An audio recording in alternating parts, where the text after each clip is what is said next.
Quand il a dit qu'il ne restera pas pierre sur pierre qui ne soit renversé, les disciples ont commencé à chercher à savoir quand est-ce que cela va s'accomplir. Et ici, ils ont posé 3 questions en une. La première question, dis-nous quand cela arrivera-t-il là où ce temple ne sera plus pierre sur pierre. Deuxième question, quel sera le signe de ton avènement? Et troisième question, quel sera le signe de la fin du monde? Alors Jésus commence à répondre. Car plusieurs viendront sous mon nom, disant, c'est moi qui suis le Christ. Et ils séduiront beaucoup de gens. Cela veut dire qu'ils ne seront pas Christ. N'est-ce pas, c'est le premier saut. Sous la forme de Christ, mais ce sont des anti. La deuxième chose, verset 6. Vous entendrez parler des guerres et des bruits des guerres. Gardez-vous d'être troublés, car il faut que ces choses arrivent, mais ce ne sera pas encore la fin. Il y aura des gens qui commenceront à mourir. Il y aura la mort. Il y aura la tuerie qui va commencer. Et là, c'est le deuxième saut. Il a brisé le deuxième saut. Et il y a eu le cheval roux, le martyr. Le verset 11. Plusieurs faux prophètes se lèveront et ils séduiront beaucoup de gens.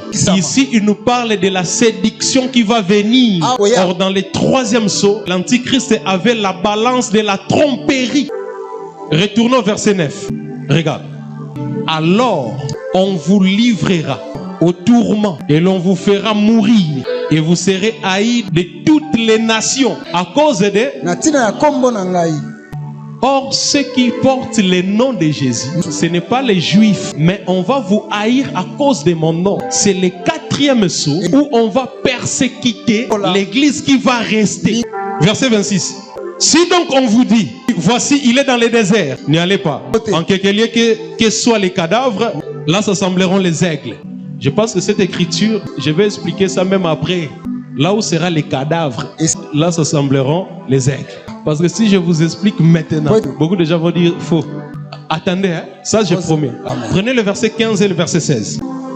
C'est pourquoi, lorsque vous verrez l'abomination de la désolation dont a parlé le prophète Daniel, établi en lieu saint, que celui qui lui fasse attention. Alors ceux qui seront en Judée fuient dans les montagnes. On parle des Juifs qui vont fuir Jérusalem parce qu'on va venir détruire Jérusalem. Qui a détruit ça? Titus. Et c'était ces Juifs-là qui étaient partis dans les nations. Et ils ont été tués. C'est le 5e saut. Verset 29 et le verset 31. Aussitôt, après ces jours de détresse, le soleil s'obscurcira. La lune ne donnera plus sa lumière. Les étoiles, c'est le 40e saut. Ça maintenant c'est le 6e saut. Toujours dans Matthieu 24. Verset 36. Pour ce qui est du jour et de l'heure, personne n'est laissé. 42.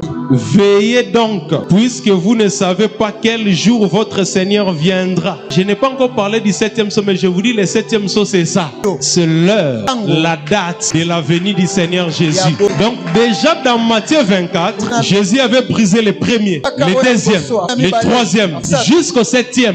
Il a parlé de 7 sauts. Matthieu 24, c'est le premier jusqu'au 7e saut.